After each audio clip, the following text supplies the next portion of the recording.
तो दोस्तों, जैसे जैसे जेई की एग्जाम डेट पास में आती जा रही है, हम सब पैनिक करने लग जाते हैं। ये ह्यूमन टेंडेंसी।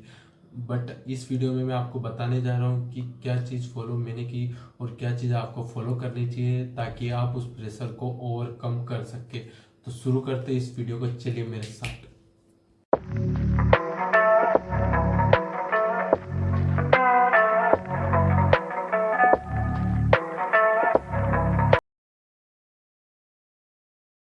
तो दोस्तों, when we are preparing for JEE, हर किसी का डेली रूटीन अलग अलग होता है। कोई बंदा 12th के साथ जेई की प्रिपरेशन करता है, कोई ड्रॉपर होता है, कोई सेल्फ स्टडी करता है, तो कोई कोचिंग के साथ करता है। हर किसी का डेली रूटीन अलग होता है क्योंकि हर किसी की इंस्टीट्यूट अलग तरह से परफॉर्म करती है। बट क्या होता है ना, जेई दो शिफ्ट में परफॉर्म करती है, एक तो फर्स्ट शिफ्ट में, एक सेकेंड शिफ्ट में। तो मैं आपको ये कहना चाहूँगा कि आप अपना रूटीन, डेली रूटीन 1-2 वीक पहले इस तरह से ऑर्गेनाइज कीजिए कि आप आपका बेस्ट परफॉर्मेंस दे पाए। 2 शिफ्ट में होता है, तो 1-2 हफ्ते पहले आप सुबह उठिए और एक टाइम लिमिट के बाद सो जाइए कि आपको 7-8 घंटे की या 6-7 घंटे की नींद प्रॉपर मिल जाए।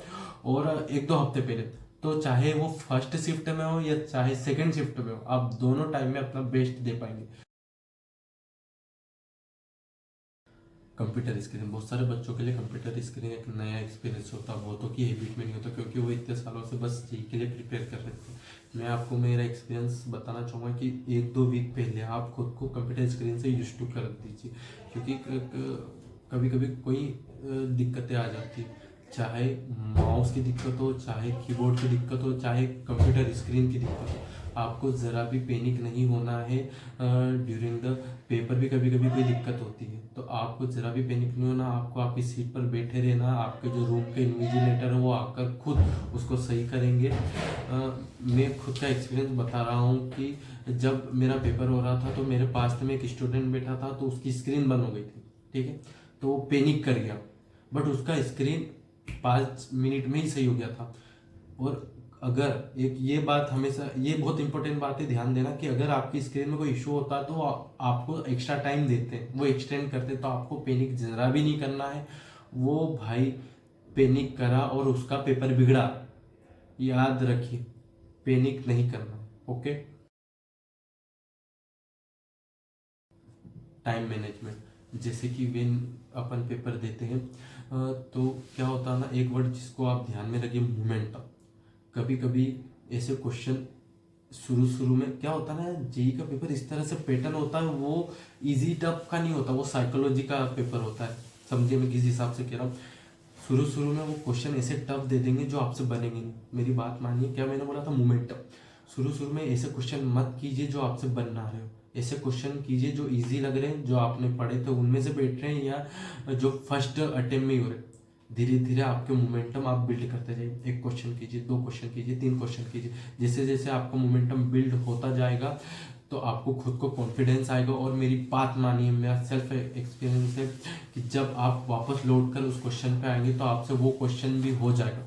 तो प्लीज़ ये गलती मत कीजिए। बहुत सारे बच्चे क्या करते हैं कि उस पर 20-25 मिनट वेस्ट कर देते हैं और उनको आखिर में खुद पे रिग्रेट होता है और प्रेशर बढ़ते जाता है, क्योंकि आखिर में टाइम कम होता है, क्वेश्चन ज़्यादा होते हैं, तो उनसे वो सोल्व नहीं हो पाते। बस ये गलती मत कीजिए, मोमेंटम बिल्ड करने की कोशिश कीजिए। धीरे धीरे मोमेंटम बिल्ड होता जाएगा, तो मैं गारंटी दे रहा हूँ कि आपसे वो क्वेश्चन भी हो जाएगा। तो प्लीज़ मोमेंटम बिल्ड कीजिए और फिर आपसे वो क्वेश्चन आएगा, तो ठीक है। क्लोथिंग्स के लिए मैं बस आपको इतना ही कहना चाहूँगा, ऐसे कपड़े पहन के जाइए जो आपके लिए कंफर्टेबल हो। क्या होता है ना, ज़्यादातर जेई का अटेम्प्ट समर सीजन में आता हो, तो उस समय में बहुत गर्मी होती है और ज़्यादातर सेंटर तो आपको सुविधा प्रदान करते, बट कभी गिने चुने ऐसे भी सेंटर होते हैं जहाँ पे पंखे एसी की सुविधा नहीं होती, तो आपको उस टाइम पे दिक्कत हो जाएगी। तो मैं आपको ये रिकमेंड करूँगा कि आप फ्लेक्सिबल लोअर टी शर्ट में जाइए, एक बोतल लेके जाइए। आपको एकदम कंफर्टेबल फील होना चाहिए, आपको गर्मी की वजह से दिक्कत नहीं होनी चाहिए, ओनली ऑन आपको पेपर पे फोकस होना चाहिए। तो मैं आपको ये कहूँगा कि फ्लेक्सिबल कपड़े, जो भी आपके लिए फ्लेक्सिबल हो, ठीक है। लोकेशन, और दूसरे शब्दों में कहें कि एग्ज़ाम सेंटर। कभी कभार होता है कि अपना जो एग्ज़ाम सेंटर है ना, वो दूसरी सिटी में आता है या कहीं दूर आता है। तो मैं आपको रिकमेंड करूँगा कि एग्ज़ाम सेंटर को आप एक दिन पहले विज़िट कीजिए। किस रास्ते से जाने वाले हो, किस गली से जाने वाले हो, क्या ट्रांसपोर्ट हो रहा, क्या मोड ऑफ ट्रांसपोर्ट हो रहा, आप पर्सनल गाड़ी से जा रहे हो, आप खुद की बाइक से जा रहे हो, या कार या कैब, कुछ भी। मेरे दोस्त का पर्सनल एक्सपीरियंस बता रहा हूँ कि वो जब जेई की एग्ज़ाम देने वाला था तो उसका सेकेंड शिफ्ट आया था। तो वो होशियार सुबह निकला तो उसे बहुत सारा ट्रैफिक मिला, उसे वो कॉलेज नहीं मिला टाइम पर, उसे एग्जैक्ट 20-25 मिनट मिला। तो इस सिचुएशन में क्या हुआ, वो पैनिक हो गया। तो मैं क्या कहना चाह रहा हूँ दोस्तों, ऐसी सिचुएशन मत जनरेट कीजिए जो आपको पैनिक सिचुएशन में डाल रही है। उन्हें जितना हो सके ओवरकम कीजिए। एक और एक्सपीरियंस बता रहा हूँ, मेरी फ्रेंड की दीदी का, वो नीट पेपर दे रही थी, उनका सेंट्रल सिटी के बाद आया, तो उनका भी समथिंग समथिंग ऐसे टाइम पे था जाकि जो अपन सुबह निकले और पहुंच सके। बट उनकी किस्मत थोड़ी सी ऐसी खराब निकली कि जब वो पहुंचे तो उन्हें अपने रास्ते में बहुत सारा ट्रैफिक मिल गया। अब वो उन दीदी को इतना पैनिक हुआ, इतना टेंशन हुआ कि उन्हों की रैंक 10,000 कम आ गई। दोस्तों जेई में एक एक रैंक बहुत मायने रखती है। आप ऐसी सिचुएशन मत जनरेट कीजिए जो आपको स्ट्रेस देती है। तो प्लीज़ मैं रिकमेंड करता हूँ आपको कि आप ज़्यादा से ज़्यादा ये चीज़ पे ध्यान दीजिए कि आपके रिलेटिव हो या कुछ भी हो, एक दिन पहले या जिस रास्ते से जाने वाले हो उस पर ध्यान दीजिए, ताकि ऐसी कोई सिचुएशन पैदा ना हो। Okay. Being familiar with computer, एनटी अभ्यास, ये आपके लिए एक ट्रम्प कार्ड की तरफ हेल्प करेगा। क्या होता है ना, एनटी अभ्यास में जेई के सेम डिटो पेपर आते हैं।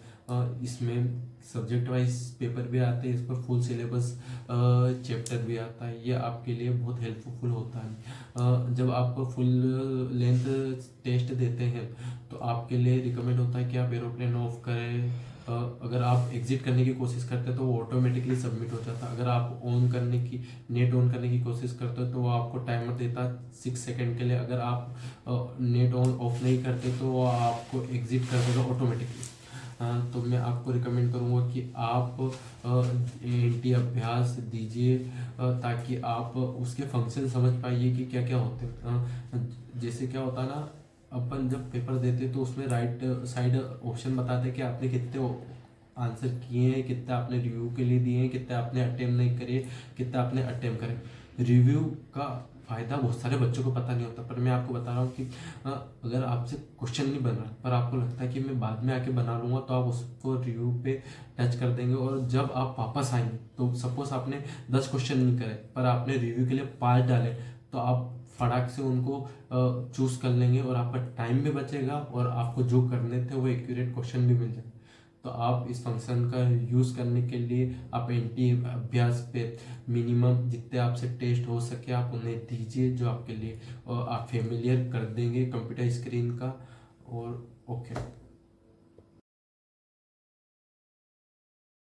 मैनुअल रीडिंग और डॉक्यूमेंट। मैनुअल रीडिंग जब आप शुरुआत में सेंटर में पहुंचते हो तो जैसे ही आप स्क्रीन पे टच करते हो 5-10 मिनट पहले, तो आपको एक मैनुअल आ जाता है। तो जितना भी हो सके थोड़ा थोड़ा सा एक ओवरव्यू ले लीजिए कि किस तरह से कौन से ऑप्शन वर्क कर रहे हैं आपके लिए, कौन से ऑप्शन का कलर क्या इंडिकेट कर रहा है, कौन सा कलर आपको रिव्यू, कौन सा अटेम्प्ट, कौन सा नॉट अटेम्प्ट दे रहा है, वो ओवरव्यू कर लीजिए जल्दी जल्दी। ठीक है। दूसरा है क्या डॉक्यूमेंट्स। मैं आपको कहना चाहूँगा कि आप प्लीज़ सारे प्रॉपर ओरिजिनल डॉक्यूमेंट ले जाइए। हार्ड कॉपी भी ले जाइए और फोटो कॉपी भी, चाहे आधार कार्ड की हो, चाहे आपके एडमिट कार्ड की भी हो। 2-3 फोटो ले जाइए, खुद की पर्सनल पासपोर्ट साइज फोटो। क्या होता है ना, जब आप पेपर दे रहे हैं तो रोल नंबर वाइज आपके जब सिग्नेचर होते हैं ना तो उसके साइड आपकी फोटो भी लगती है। तो जहाँ 3-4 फोटो लग सकती है तो आप घर से पहले ही ले जाइए। क्या होता है ना, जो आपको सेंटर मिलता है वो सिटी के साइड में होता है, वहाँ ना फोटो कॉपी की आपको सुविधा मिलेगी ना किसी भी चीज़ की, एकदम वीराना में। तो आप प्लीज़ घर से ही ले जाइए, गम स्टेपलर ये सब चीज़ें, पेन वेन सब चीज़ आप पहले से ले जाइए, ताकि आपको इंस्टेंट पे कोई दिक्कत ना हो और आप पैनिक ना करें। तो आप इन चीज़ों का ध्यान रखिए। तो दोस्तों एक मेजर फैक्टर होता है 2 अटेम्प्ट रखने के लिए, क्योंकि क्या होता है ना कि कोई बच्चा फर्स्ट ना दे पाए इसलिए वो सेकंड दे रहा है, और वो क्या रीज़न होता है, किसी की हेल्थ प्रॉब्लम। तो मैं आपको हेल्थ के लिए ये बताना चाहूँगा कि हेल्थ एक ऐसा इशू है जिसको लोग हल्के में लेते हैं। आप गलती से भी इसको हल्के में मत लीजिए। 1-2 हफ्ते पहले एग्ज़ाम डेट के आप प्रॉपर स्लीप ले लीजिए, आप प्रॉपर हेल्दी फूड, अपनी डाइट प्रॉपर रखिए, हाइड्रेटेड रहिए, बीमार होने की कोई भी स्कोप मत छोड़िए, क्योंकि अगर आप आखिरी के हफ्तों में बीमार होते हैं ना तो आपका पूरा साल बिगड़ेगा। प्लीज़ प्रॉपर डाइट, हाइड्रेटेड कीजिए, हेल्दी फूड खाइए। और एक और बात कहना चाहूँगा कि जब आप सेंटर पे पहुँचेंगे तो हेवी मील मत लीजिए, लाइट फूड खा के जाइए, चाहे दूध हो जाइए या फ्रूट है ना। कुछ भी हेवी वेवी और तेल का भी मत खाना, नहीं तो आपका पेट वेट भी खराब हो सकता है या आपको नींद वींद भी आ सकती है। तो हेवी खा के जाइए या दूध वूध, ये मेरा personal experience. Manage your stress. आखिरी के दिनों में आप surround yourself with motivated peoples, या जो आपको मोटिवेट फील कराते हैं, वो चाहे आपके फैमिली मेम्बर्स हो या चाहे आपके फ्रेंड्स हो। दोस्तों, ऐसे दोस्त को भी मोटिवेट मत कीजिए जो लो फील कर रहा है या डिमोटिवेटेड हो, उससे आप भी अफेक्ट हो सकता है। आखिरी के दिनों में आप खुद को आइसोलेट कर लीजिए प्लीज़, ये मेरी आपसे दरख्वास्त है। ऐसे रिलेटिव से भी दूर रहिए जो आपको अफेक्ट कर रहे हैं। आखिरी के दिनों में ना क्या होता है ना, प्रेशर बहुत होता है और बहुत छोटी छोटी बारीकी चीज़ें आप पे बहुत इम्पेक्ट डालती है। तो मैं ये नहीं चाहूँगा कि आपका एक छोटी बात से ही आपके रिजल्ट पे आपकी, मैं बता रहा हूँ, आपकी लाखों, आपकी हजारों में ना रैंकें बदल जाएगी इन बातों से। तो आप खुद को आइसोलेट रखिए, आप ओनली मोटिवेट दीजिए, आप अपने मम्मी पापा से अपने स्ट्रेस, अपनी सिचुएशन, आपको क्या प्रॉब्लम है उनसे शेयर कीजिए, या आपकी फैमिली में कोई इस दौर से गुजर चुका है या कोई पहले दे चुका, उनसे अपने प्रॉब्लम्स शेयर कीजिए। बट आखिरी के 1-2 हफ्ते में आप कोई भी स्ट्रेस मत लीजिए, ये मेरी आपसे रिक्वेस्ट है। Attempt strategy. तो दोस्तों इस पॉइंट में बस इतना ही है कि हर किसी के लिए फिजिक्स, केमिस्ट्री, मैथ्स, इन तीनों में हर किसी का फेवरेट सब्जेक्ट अलग होता है। चाहे के लिए किसी के लिए फिजिक्स, किसी के लिए मैथ्स, तो किसी के लिए केमिस्ट्री। अगर आपके लिए फिजिक्स सपोज आपका फेवरेट सब्जेक्ट है तो आप ये घर से स्ट्रेटेजी प्लानिंग माइंडसेट बना के जाइए कि मेरे को फिजिक्स में इतने क्वेश्चन करने हैं, मेरे को इतने अटेम्प्ट करने हैं, और फिर केमिस्ट्री में, फिर मैथ्स में। तो इससे ना आप टाइम बांट लेंगे, आपका टाइम बच जाएगा, आप टाइम वेस्ट भी नहीं करेंगे और आप इजीली सारे क्वेश्चन अटेम्प्ट भी कर पाएंगे। इसके लिए क्या इंपॉर्टेंट है, आप पहले से प्लानिंग करके।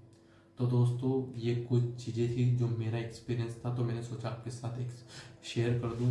आखिर में बस इतना ही कहना चाहूँगा कि जो आखिर में डॉक्यूमेंट है उससे गो थ्रू हो जाइए, कोई दिक्कत मत रखना कि ये डॉक्यूमेंट में नहीं लग गया था, क्योंकि आपको अंदर जाने नहीं देंगे अगर कोई भी डॉक्यूमेंट रहता है। तो आप सारे डॉक्यूमेंट ले जाइए। तो ये मेरा एक्सपीरियंस था। If you have any query, आप कमेंट में मुझे कमेंट कर सकते हैं, चाहे कैसा भी क्वेश्चन हो। तो thank you for watching this video.